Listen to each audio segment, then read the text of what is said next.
আসসালামু আলাইকুম। আসলে যারা নতুন ইউটিউবার একদম নতুন চ্যানেল তৈরি করেছেন, চ্যানেলটা গ্রো গ্রো করার জন্য অনেকে আসলে দেখতেছি যে মানে ভিউ হচ্ছে না। তো আমি কি করব, মানে খুব ধৈর্যহারা হয়ে যান। তারপরে বিভিন্ন রকমের টেকনিক অবলম্বন করেন। আসলে এই টেকনিকগুলো আসলে অবলম্বন না করাই উত্তম আমি মনে করি। কারণ আসলে যে আপনারা অনেকে ট্যাগ ব্যবহার করেন, আমি লক্ষ্য করতেছি যে ট্যাগগুলো ব্যবহার করতেছেন, ভুলভাল ট্যাগগুলো ব্যবহার করতেছেন। মানে যেগুলো ট্যাগ শুনতেছেন যে ভাইরাল ট্যাগ, সেই রকমের ট্যাগগুলো আপনি আপনার ভিডিওতে দিচ্ছেন।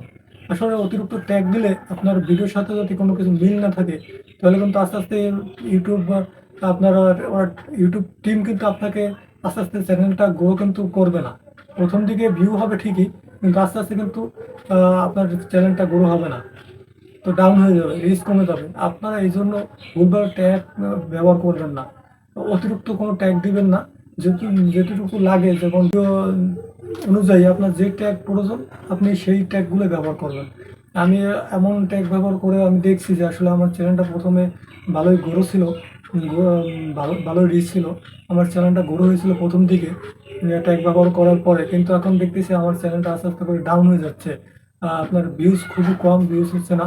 তো এইগুলো আমি অনেক পরীক্ষা নিরীক্ষা করে আপনাদের জানাচ্ছি, আপনারা যারা এই ভুলটি করতেছেন, আপনারা এই ভুলটি আর করবেন না, কখনো করবেন না। অতিরিক্ত কোনো ট্যাগ ব্যবহার করবেন না। অতিরিক্ত ট্যাগ ব্যবহার করলে আপনার কিন্তু চ্যানেলটা আস্তে আস্তে করলে রিচ কমে যাবে। ভুলভাল কোনো ট্যাগ দেওয়ার দরকার নেই। আপনি রিয়েলভাবে আপনার দর্শক যদি সাবস্ক্রাইবার থাকে, আপনি রিয়েলভাবে তারা যদি ভালো কন্টেন্ট দেন, ভিডিও যদি মানে গুরুত্বপূর্ণ কোনো কিছু থাকে, ভালো হয়, কোয়ালিটিফুল হয়, তাহলে অবশ্যই দর্শক দেখবে। ট্যাগ দেওয়ার প্রয়োজন নাই। আচ্ছা, দেখলে আপনার এমনিতেই চ্যানেলটা বড় হয়ে যাবে। আপনি এমনকি ভালো কিছু দেওয়ার চেষ্টা করেন, যাতে আপনার দর্শক আপনার সাথে থাকে।